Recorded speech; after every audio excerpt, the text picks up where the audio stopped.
অস্বাভাবিক চট্টগ্রামে চালের বাজার দাম বৃদ্ধির কারণ হিসেবে চট্টগ্রামের পাইকাররা উত্তরবঙ্গের চাল মোকামদারদের দুষলেও উত্তরবঙ্গে খবর নিয়ে জানা গেছে সেখানে চালের দাম অপরিবর্তিত আছে।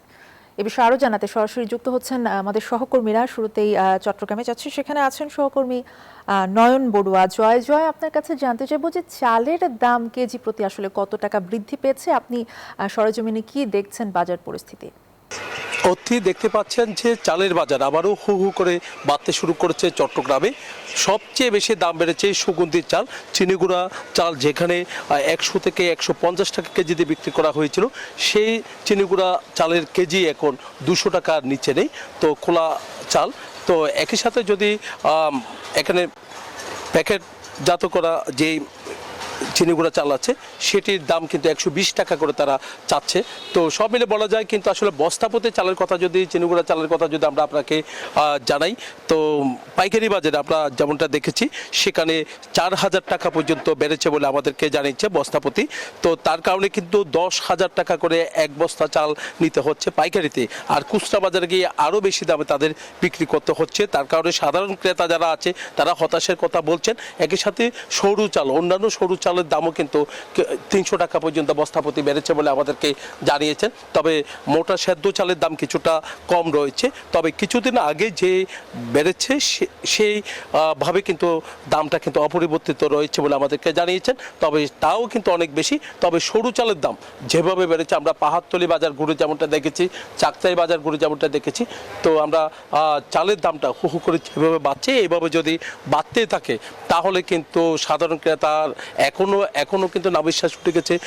সুগন্ধি চাল তাদের আয়ত্তের মধ্যে এখনো নেই, তবে দামটা কিছুটা কমুক সে আশা করছেন। এমনকি যে এখন রপ্তানি করা হচ্ছে চাল, সুগন্ধি চাল, তো রপ্তানি অন্তত বন্ধ করে হলেও চালের দামটা কিছুটা কমুক সেই কথা আমাদেরকে জানিয়েছেন বক্তারা। এই ছিল আমার এখানকার সর্বশেষ। ফিরে যাব, আমার সহকর্মী অপেক্ষা করছেন কুষ্টিয়াতে, সেখানে আছে লালন। আমরা একটু জানবো সেখানে বাজারে কি অবস্থা চালের।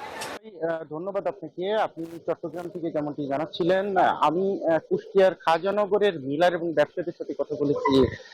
একটু জানিয়ে রাখি, কুষ্টিয়ার খাজানগর যেটি সরু চালের সবচেয়ে বড় মোকাম বলা হয়ে থাকে, এবং এই মোকাম থেকেই কিন্তু রাজধানী ঢাকা সহ চট্টগ্রাম এবং সহ আহ দেশের বড় বড় শহরগুলোতে কিন্তু চালের সরবরাহ করে থাকেন এখানকার মিলার এবং ব্যবসায়ীরা। আমি সেই মিলার এবং ব্যবসায়ীদের সাথে কথা বলেছি, তারা বলছেন যে গত এক সপ্তাহ ধরে কিন্তু চালের বাজার এখানে নিম্নমুখী। তারা বলছেন যে সব ধরনের চালের উপরে 1 থেকে 1.5 টাকা পর্যন্ত, কোনো কোনো চালে 2 টাকা পর্যন্ত কিন্তু তারা দাম কমিয়েছেন। এই দাম কমানোর কারণ হিসেবে তারা বলছেন যে বেচা বিক্রি না থাকার কারণে মূলত আসলে তারা দামটি কমিয়েছেন, যাতে তাদের ব্যবসাটি সচল থাকে, লেনদেন যাতে সচল থাকে এই লক্ষ্যে। তারা বলছেন যে আসলে খুচরা বাজারে রাজধানী ঢাকা সহ চট্টগ্রামের বাজার বা অন্যান্য দেশের অন্যান্য বাজারে যে চালের দাম বৃদ্ধি পাচ্ছে, এই দাম বৃদ্ধি পাওয়ার কোনো যৌক্তিকতা তারা দেখছেন না। মিলাররা দাবি করছেন যে তারা অপেক্ষাকৃত কম দামে এখন চাল বিক্রি করছেন। মাঝখানে যারা মধ্যস্বত্বভোগী ব্যবসায়ী রয়েছেন বা এই ব্যবসায়ী সিন্ডিকেট রয়েছেন, তারা মূলত আসলে এই চালের দাম বৃদ্ধির সাথে জড়িত বলে মিলারদের দাবি। মিলাররা বলছেন যে মিল গেটে আসলে অযৌক্তিকভাবে দাম বাড়ানোর সুযোগ নেই।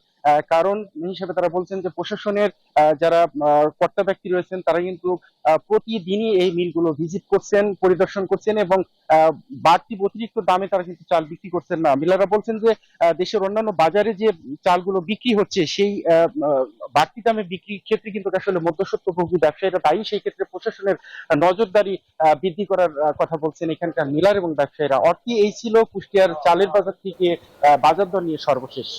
ধন্যবাদ আপনাদের দুজনকে। চালের বাজার নিয়ে কুষ্টিয়া এবং চট্টগ্রাম থেকে জানাচ্ছিলেন সহকর্মীরা।